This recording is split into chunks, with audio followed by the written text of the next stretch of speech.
Hey hello and welcome back future doctors. तो कैसे हो नीट फाइटर्स? होप सो यार आप बढ़िया से प्रैक्टिस कर रहे होंगे, अच्छे से अपनी पढ़ाई कर रहे होंगे अपने नीट एंट्रेंस को क्रैक करने के लिए। और अच्छे अच्छे प्रॉब्लम्स को आपने बढ़िया से प्रैक्टिस करना है, कंसेप्ट के साथ साथ अमेजिंग शॉर्ट ट्रिक्स को सीखते रहना है, जिससे कम से कम टाइम में आप क्वेश्चन सॉल्व करके आ सके और अपना कॉन्फिडेंस बिल्ड कर सके। एंड ये ही जरूरी होता है एग्जाम को क्रैक करने का। जो तरीका होता है वो कंसेप्ट के साथ साथ आपने टाइम को भी बैलेंस करना है। ओके, तो यार आज एक और बेहतरीन प्रॉब्लम मैं यहाँ डिस्कस करने वाला हूँ, जिस टाइप के क्वेश्चन काफी टाइम आपके एंट्रेंस में देखे गए हैं, उस कंसेप्ट को आप कितनी जल्दी अडॉप्ट करके उसको सॉल्व करके आ सकते हो। ओके, विदाउट लेंथी कैलकुलेशन, और यही हमारा मेन पर्पज है। Okay, so here is the problem. आप जल्दी से इसको रीड कर लो, बढ़िया तरीके से देख लो, आपको पढ़ते ही समझ में आ जाएगा कि क्या करने वाले हैं। ठीक है, तो यार जल्दी से सॉल्व करना है। मैंने इसको, उसने बोला है कि एक बॉल है, आप यहाँ पे डायग्राम बना हुआ है, आप क्लियरली देख सकते हो, जिसका मास गिवन है 0.5 kg। वो 12 मीटर पर सेकेंड से एक वॉल पे जाके टकराती है। ये एक दीवार है, ये एक वॉल है।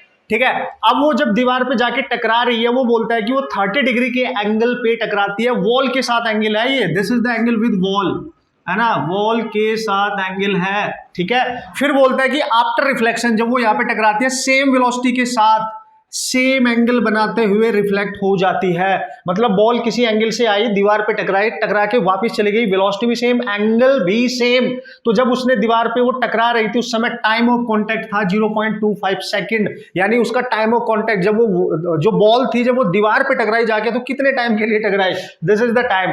तो आपसे पूछा जाता है बहुत कॉमनली, मेन जो कंसेप्ट माना जाता है इसका, आपसे पूछा जाएगा what is the force, average force exerted on wall. मतलब बॉल ने दीवार पे कितना फोर्स एक्ट कराया होगा इस पर्टिकुलर कॉलिजन में। Okay, so you have to calculate the force acting on wall basically. तो यार सिचुएशन आप देख लो, इस टाइप की जो भी सिचुएशन होगी, वैसे तो उसमें जो कंसेप्ट यूज होता है ना भाई, आपको पता है इंपल्स का होता है। ठीक है, सो इंपल्स आपको पता है force into time, and impulse as well as we can write change in momentum. तो वो लॉन्ग प्रोसेस हम नहीं करेंगे, उसका फाइनल रिजल्ट का हम यूज करेंगे।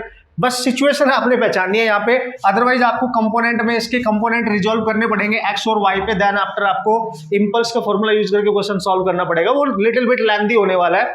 हमने क्या करना है, जब भी ये सिचुएशन आए कि एक बॉल वॉल पे टकराए किसी एंगल पे, बस रिमेंबर एंगल हमेशा वॉल के साथ होना चाहिए। तो you have to use this formula to solve the problem, 2mu sin theta by t। by using this result you can solve the problem very quickly। Ultimately हमारा question सही होना चाहिए, कंसेप्ट भी आना चाहिए, क्वेश्चन भी जल्दी सही होना चाहिए। तो उसके लिए आपने डायरेक्ट यूज करना है। ठीक है, तो यार this is that average force जो कि वॉल पे अप्लाई करेगी। आपने कुछ नहीं करना है, सारी वैल्यू पुट करो, डायरेक्ट आंसर आ जाएगा। एक चीज का बस ख्याल रखना, यहाँ पे जो थीटा होगा ना, वो विद वॉल होएगा, विद वॉल। मैं बार बार बोल रहा हूं। अच्छा सर, अगर वॉल के साथ एंगल नहीं दिया, मान लिया ये नहीं दिया, ये दिया, सपोज करो अल्फा एक्स एक्सिस के साथ दे दिया ये वाला, तो आप 90 में से सब्ट्रैक्ट करके यही निकालेंगे। सपोज करो ये थीटा है, तो थीटा तब आप निकालेंगे 90 माइनस अल्फा, तब यहाँ पुट करेंगे।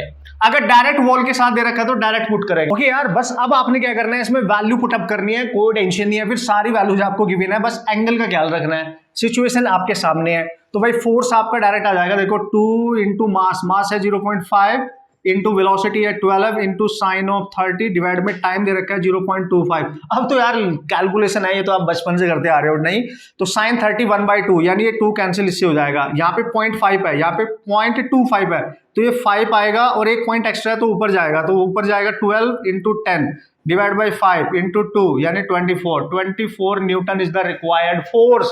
सो यहाँ पे बॉल जब दीवार के साथ टकराएगी तो 24 न्यूटन का फोर्स अप्लाई करेगी। टाइम ऑफ कॉन्टैक्ट केवल इतना होने वाला है। ओके, सो यार डायरेक्ट ही आप इससे सॉल्व कर सकते हो, और आपका क्वेश्चन बहुत इजीली सॉल्व हो जाएगा कम से कम टाइम में। This is how you can solve the type of problem. Practice करना, काफी क्वेश्चन मिल जाएंगे इसी कैटेगरी में। तरीका बता देता हूँ, मास चेंज कर देना, स्पीड चेंज कर देना, एंगल चेंज कर देना। ठीक है, तो काफी प्रैक्टिस आपकी हो जाएगी। अच्छा सर, अगर ये एंगल नहीं दे रखा होगा, ये दे रखा होगा, अगर यार मान लिया 30 दे रखा होता, तो यहाँ पे 60 लेके आप सॉल्व करते, क्योंकि 90 में सब्ट्रैक्ट करते, क्योंकि एंगल वॉल के साथ लेना है। समझ गए होंगे अब आप। Okay, and all the best.